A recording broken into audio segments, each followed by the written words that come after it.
दोस्तों, आपको पता है ये महीना सिर्फ नए साल की शुरुआत नहीं बल्कि अल्लाह ताला का महीना है जो फजीलत, अजमत और कुर्बानी का पैगाम देता है। आइए जानते हैं कि कुरान और हदीस में मुहर्रम की क्या अहमियत बयान की गई है। अल्लाह ताला कुरान मजीद में फरमाता है, बेशक महीनों की तादाद अल्लाह के नज़दीक 12 है, इनमें 4 महीने हुर्मत वाले हैं। सूरह तौबा 36।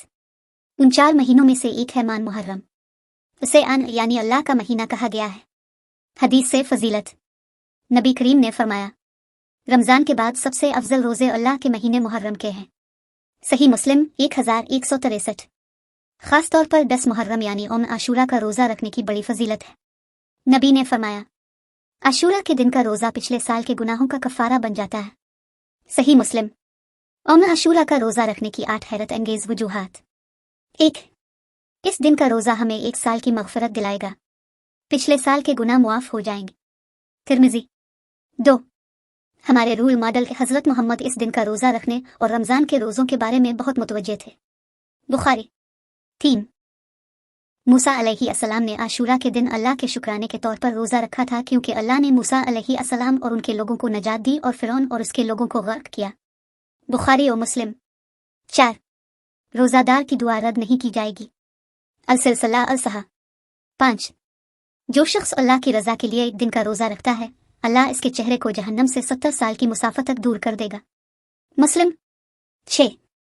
जो शख्स अल्लाह की खुशनुदी के लिए एक दिन का रोज़ा रखता है, अगर वो इसकी ज़िंदगी का आखिरी दिन हो तो वो जन्नत में दाखिल हो जाएगा। अहमद। सही अल-तरगीब। 7.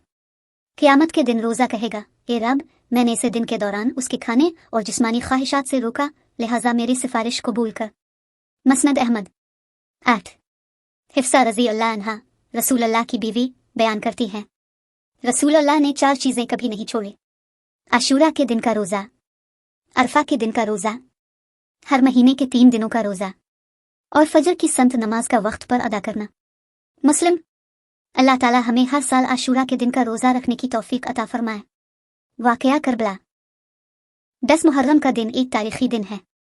इसी दिन हज़रत इमाम हुसैन ने करबला के मैदान में जुल्म के खिलाफ आवाज़ बुलंद करते हुए इस्लाम की हिफाजत के लिए अपनी जान कुर्बान की। अपने दुनिया को बताया कि जालिम के सामने खामोश रहना गुनाह है और हक पर डटे रहना ही असल कामयाबी है।